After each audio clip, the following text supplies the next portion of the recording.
think we have to be very cognizant of the technology and using it correctly.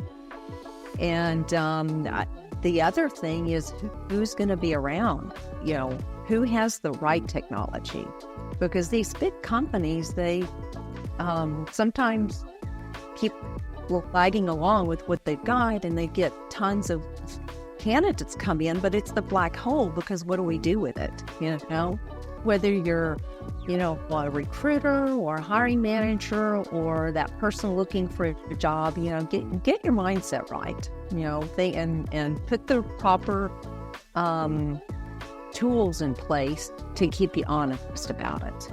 And that helps, because if we measure things, we can improve them.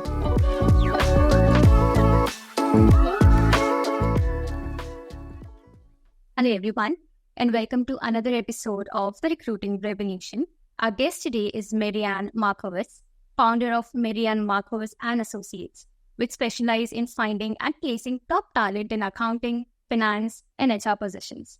With over 20 years of extensive experience, Mary Ann's mission is to unveil each and every candidate's potential and open the doors for the possibilities of the candidates and their employers. Excitingly, Mary Ann has been a valued client of ours for quite some time now. Welcome to the podcast, Mary Ann, and thank you for joining us. Oh, thank you. It's nice to be here, and I'm so appreciative of you guys. Okay, thank you. Mary Ann, to start off, can you tell us about your exciting journey so far in the industry? Well, my exciting journey, how far back do you want me to go? I started MAM recruiting in 2003. And it's funny, I was thinking about that on my walk this morning. It's at that time, we've had so many ups and downs. We've had, booms and busts. And I couldn't remember why 2003, all I had to do was market and network with people in Dallas. And it was because we were coming out of the .com and 2001. And so in 2003, all we had to do was network and market and meet with clients. And things really started taking off in 04 and 05. And here I am many years later. And I've seen a lot of changes in the marketplace. And, as a recruiter and in group coaching with other top recruiters in the United States, it's a it's a mind game. Mindset is very, very important for us. And I know it's that way for candidates. They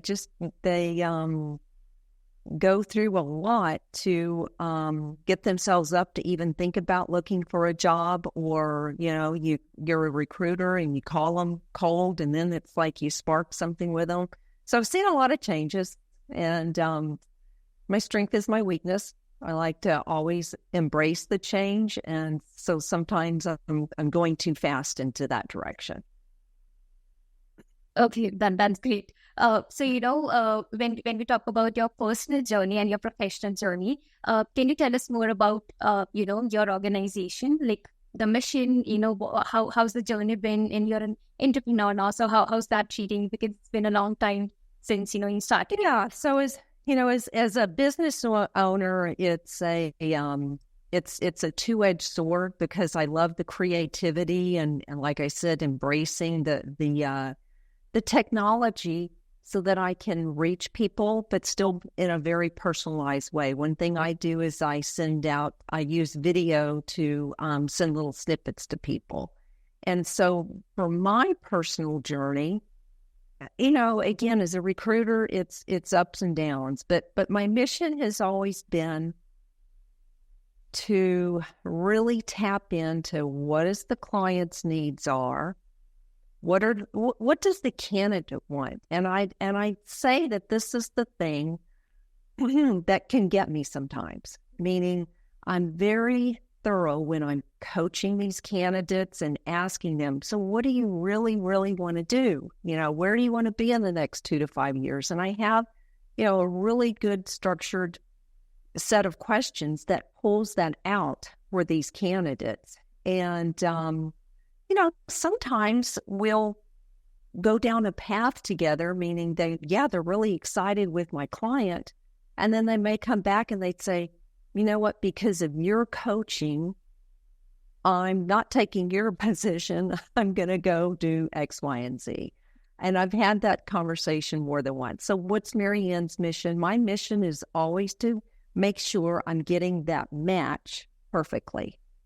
And I know that I do that really well because once I do get people across that finish line, they stay. I mean, I've got some people I placed when I started my company in 2003 who are still employed.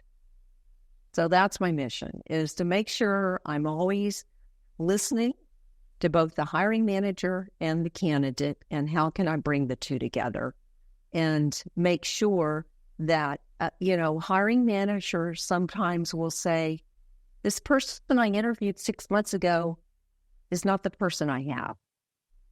I don't want to be that recruiter that's just throwing, people up against the wall. I want to make sure that one client said recently, we don't even know what her limit is. She's so good. So that was a lot of fun because I remember seeing her profile on LinkedIn and I go, she is perfect for this client. I could just tell by what she said. And when you reach out, you call, you and she responded, so that's the thing that's the juice that keeps me going with the mission. Yeah. Is that good? Yes. And also, we as recruiters, we just know if the candidate is perfect or not. We just know it from the first glance of the LinkedIn profile, I guess. Sometimes we do. Yeah. And hopefully I won't coach them so much that they're like, oh man, I think I can be better. Yeah. Than even a client. Yeah. Absolutely. You talked about the talent in general, considering the challenges we all have faced as recruiters, like, COVID and layoffs in recent years. How do you think your approach to hiring has evolved? Because you've seen it all, of course. How do you think hiring has evolved throughout the years? Evolved throughout the years. Well, I think we've gone through periods where clients say, there's so many candidates out there, just, keep sending me people. And I don't work with those companies now because that's not true. In accounting, I mean, there's just such a demand for the right people. And so what are the difference? I've been through those periods where there was just, I didn't want to take another phone call from a candidate because that's all I was getting was phone calls from candidates. That's why I took some time off to get certifications in coaching, because it's like, I need to be better prepared to help these people. And now where are we? Because now is what's important. Where are we now in the United States? We have, because of COVID, it opened this whole new world of, oh my God, I get to work remote. And they love this. And many, many companies want their people back in the office. And I would say 90% of the companies, minus the accounting firms I work with, want people in the office full time. Now, what helps them with that recruiting is this one word, is just add this to their recruiting advertisements, flexible schedule. Because one client says, we don't technically have a hybrid or remote, but our motto is we're highly flexible because we know you have a life. So that's number one, is, the landscape has really changed. Again, in the United States, we have some states that are business friendly. So people have always moved to Texas because we've got a good business climate. And with COVID, people were moving here because they could work remote. But now I'm seeing people who are native to Texas working for companies outside of Texas because they can work remote. So that's sucking up more of our talent. Just, kind of an observation. And then the biggest thing right now is that we never want to go into a conversation with the why do you want to change jobs only being about money. But you know what? That's like the biggest thing right now. Yeah, I mean, it's just like, people are, even 3 years ago, people were like, yeah, the benefits are really kind of close. Money's a little bit more. I'm excited about the opportunity. No, you have to be significantly more in order to get those people. So I would say that's the biggest thing, because I've always focused on what do you really, really want to do, and does this align with the company? And I'm still doing that, but if it's not juicy enough in the offer, I don't think we're going to get them across the finish line. So that's like one of the big things. It's totally different, because companies are constantly saying, I've got sticker shock. I've got sticker shock. Well, go to the grocery store and you'll have sticker shock. That's true. Yeah. And back in 2003, hiring must have been like a really different game than that it is now. What would you suggest, for effective hiring in 2024? You can't do just one thing. You have to mix it up. You have to, I still, even though accounting and tax is so, it's so competitive, I still, for instance, love using Recruity, because I can, two things. One, I can create a really nice job posting, and I love your AI technology, and it ties in beautifully with my website. I'm not technical, and so I love that. And so I always do the posting, and to keep my name out there, but I've gotten some good leads off of that. And then you have to do a lot of reach out and personalization.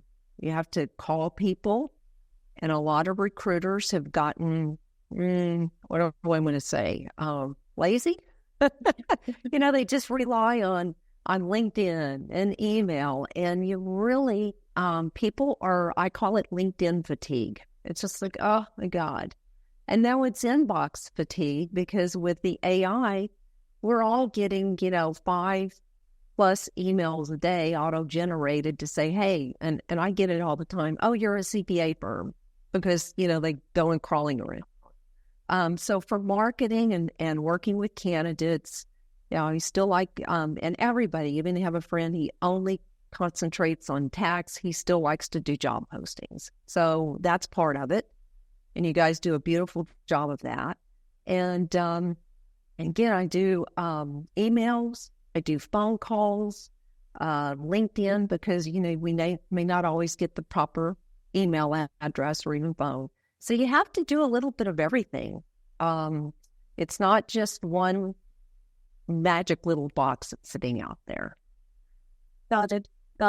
And, because you mentioned LinkedIn and marketing. So, in this era, there's a noticeable shift among both companies and individuals towards, utilizing social media platform, whether for enhancing employer branding as from the company's perspective, or creating a personalized content as an individual person. Similarly, for recruitment, marketing, has emerged as a prominent strategy. So how do you think that it would help in hiring top talent or attracting top talent? The advertising you're asking? I mean, in general, the social media, LinkedIn, creating content, It depends on your audience. Because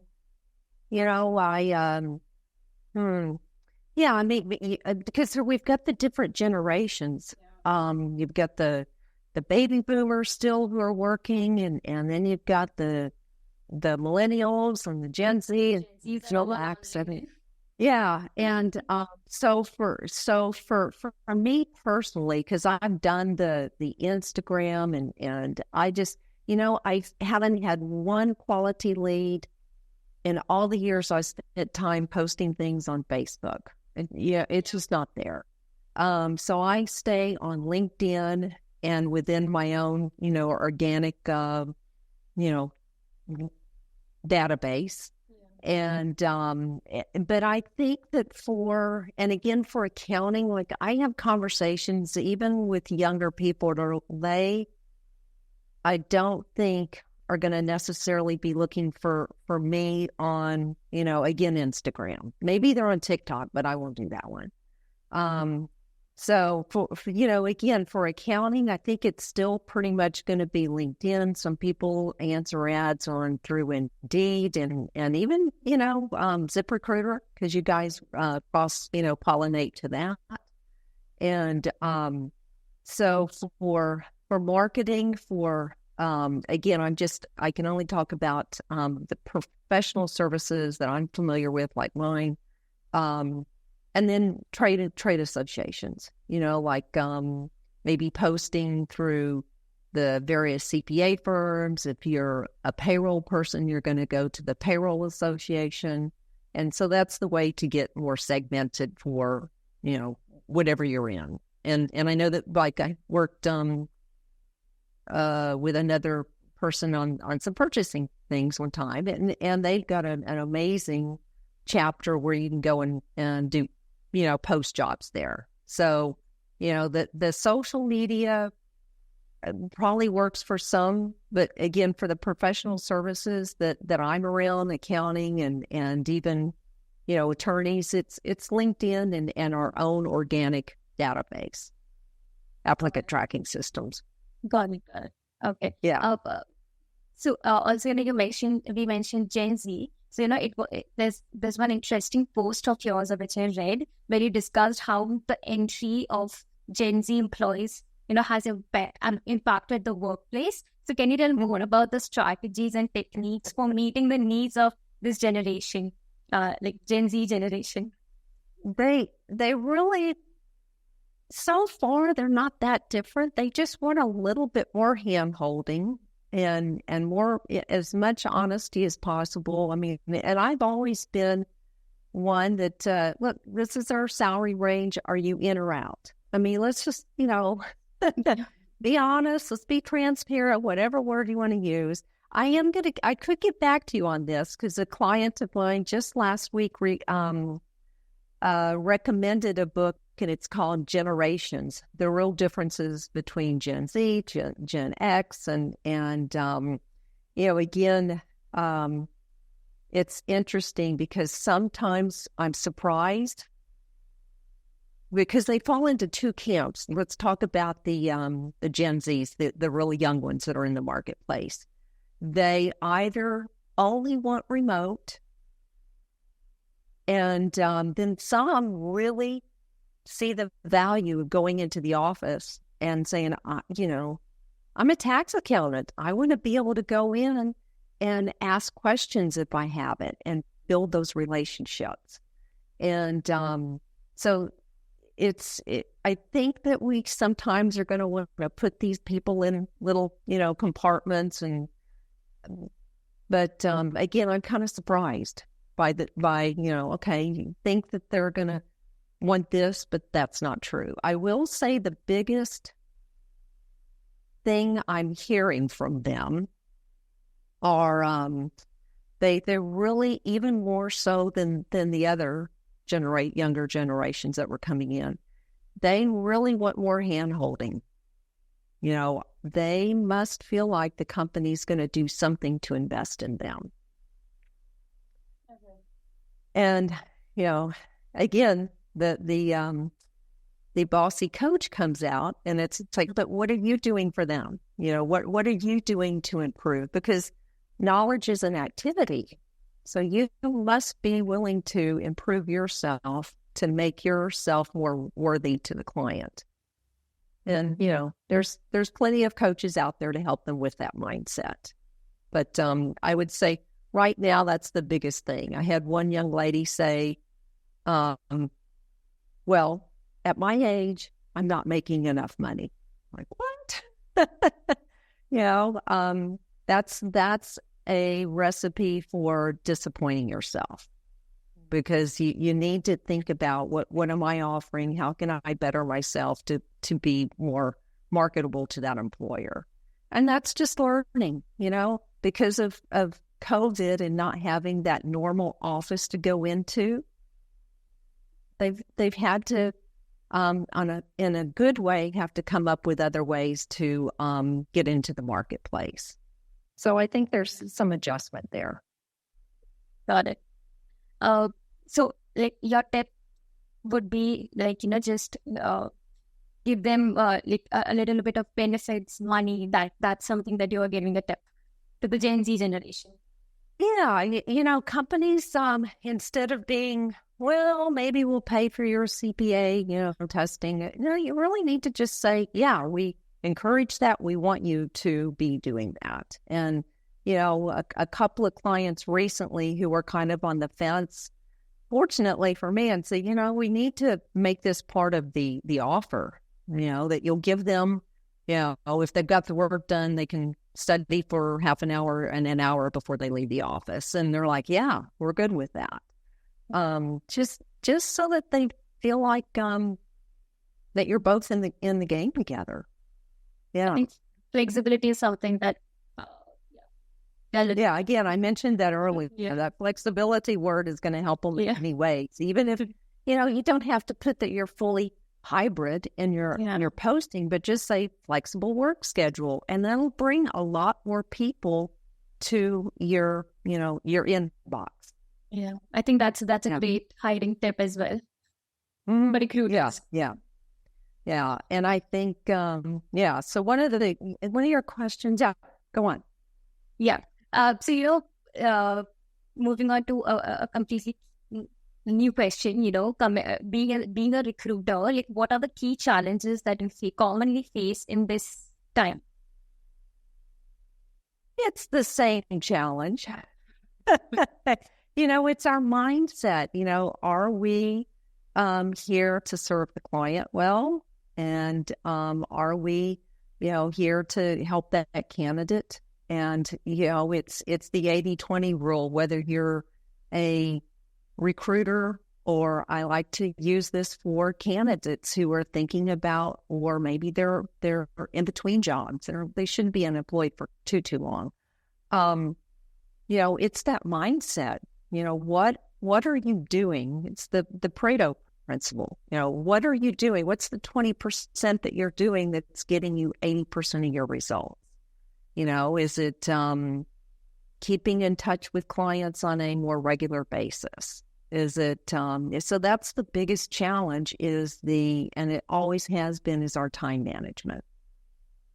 Yeah. And a book that I recommend for that is I wrote it down, hold on, James Clear, Atomic Habits. And he really, has a good breakdown of, don't beat yourself up, because sometimes we're not doing that 80, that 20% that's going to get us or 80 because we've got bad systems in place.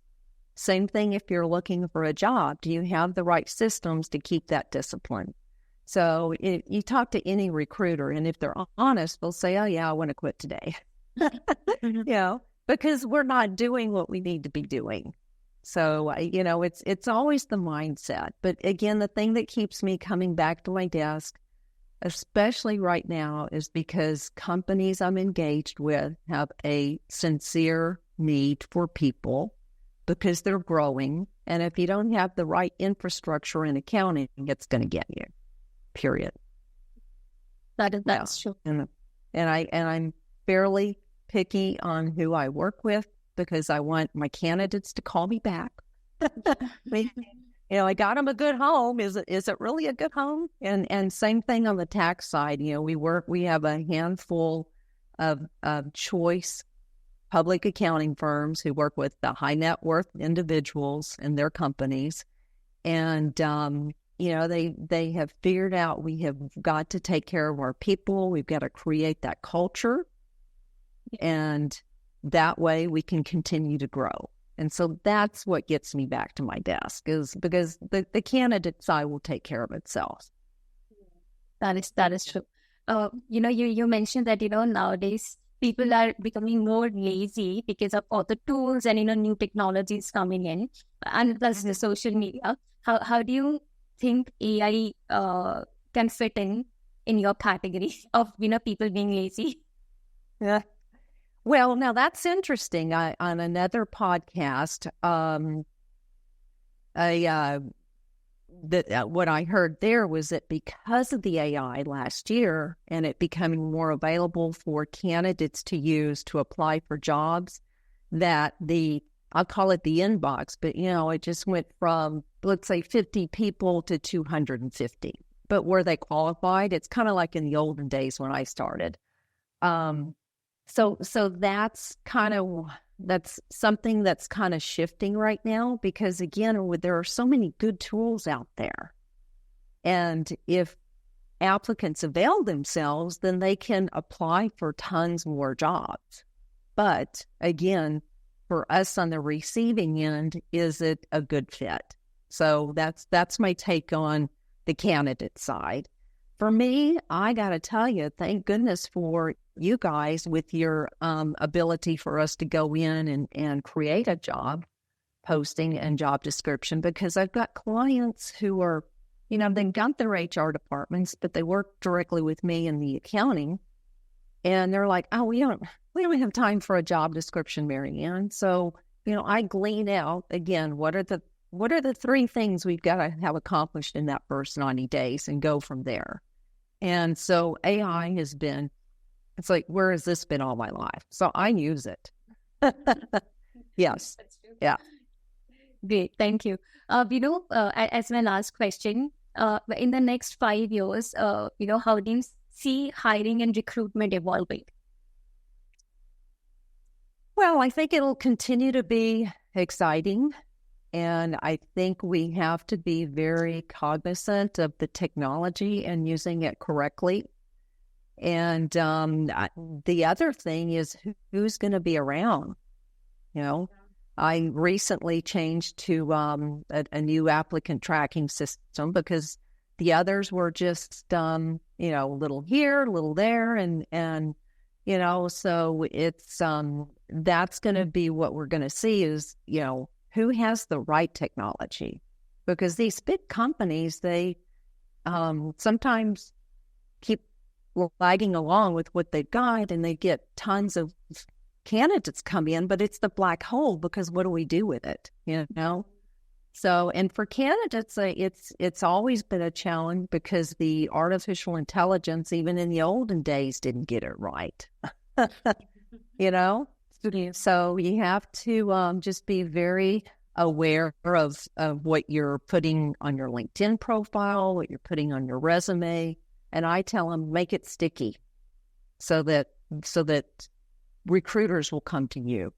And, for clients too, it's they've got to engage and work with people who are truly concerned with their well-being and their success. And so I think the next 5 years, it's just going to continue to be, what's the next fun thing, and staying focused on it. Yeah. I think, it's still a people business, because there's no, you can't get that excited just from an email. You got to hear somebody's voice. You got to see our face and have that engagement. That's why we're here, right? With a video. True. Yeah. Without that, it wouldn't have been that interesting, I guess. No, it's like, okay, yeah. I've read that before. Yeah. So, yeah. Yeah. If you want to continue something. Yeah, I was just going to say, so my big thing, whether you're, a recruiter or a hiring manager or that person looking for a job, get your mindset right, and put the proper tools in place to keep you honest about it. And that helps, because if we measure things, we can improve them. That is true, because, the future is all about new tools. Like every year, there are tons of tools coming in. I mean, choosing the right one is, I think, the best decision. Well, here's my funny anecdote to that. I've gotten rid of, buying all these, tools that I think are going to be the answer. So I've got just a few. But because of AI, every time I log in, it's like, it's a new learning because it's always changing. So it's a good thing and a bad thing. Yeah, that is true. Yeah. Mary Ann. So that concludes all my questions, and it was lovely having chatting with you. It was such an easy conversation. I loved it.